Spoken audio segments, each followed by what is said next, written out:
يعني إنسان يؤخذ قسرا من بلاده من موطنه إلى عين إلى جهة مجهولة ما يعرف أينها قال أنا بنموت قال له موت. الشخصية الأغرب في سجون الحوثي سجن لأجلها أكثر من 700 شخص.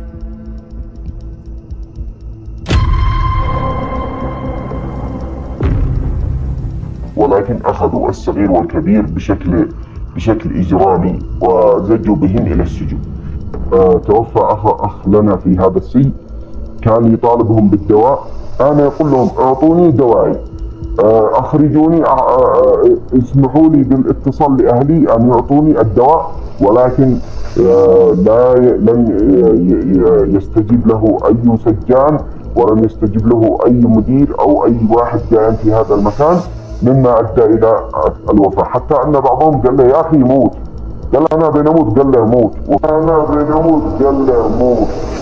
في هذا التوثيق نعرض لكم ولأول مرة شهادات حية لأشخاص عاشوا مأساة هذه القضية من خطف وسجن وموت وتعذيب نفسي في داخل سجن المخابرات في حكومة صنعاء.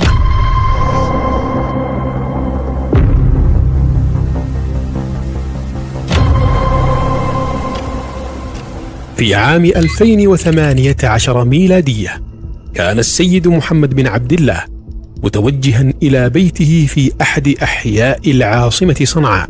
استوقفته مجموعة من المسلحين المجهولين التابعين لجماعة الحوثي واعتقلوه بصفة غير رسمية.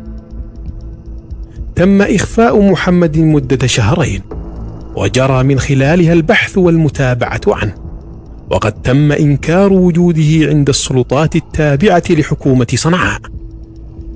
ولكن بعد مرور شهرين طبعا يا أخي هم كانوا يريدوا اختطاف الشيخ وإخفائه بعيدا عن أسرته وأصحابه ورفقائه، حتى إذا تابعت بعده ينكروا وجوده، لأن أنت مش عارف من الذي اختطف الشيخ، وهذا الذي كانوا يريدوه يتحينوا الفرصة له. ولما سجنوا الشهرين أنكروا وجوده. وبعد أن تم إخراج الشيخ محمد بن عبد الله من السجن وبعد أن تماثل للشفاء، بدأت فصول حادثة اختطاف أخرى كانت هي الأخطر بعد سنة من الأولى.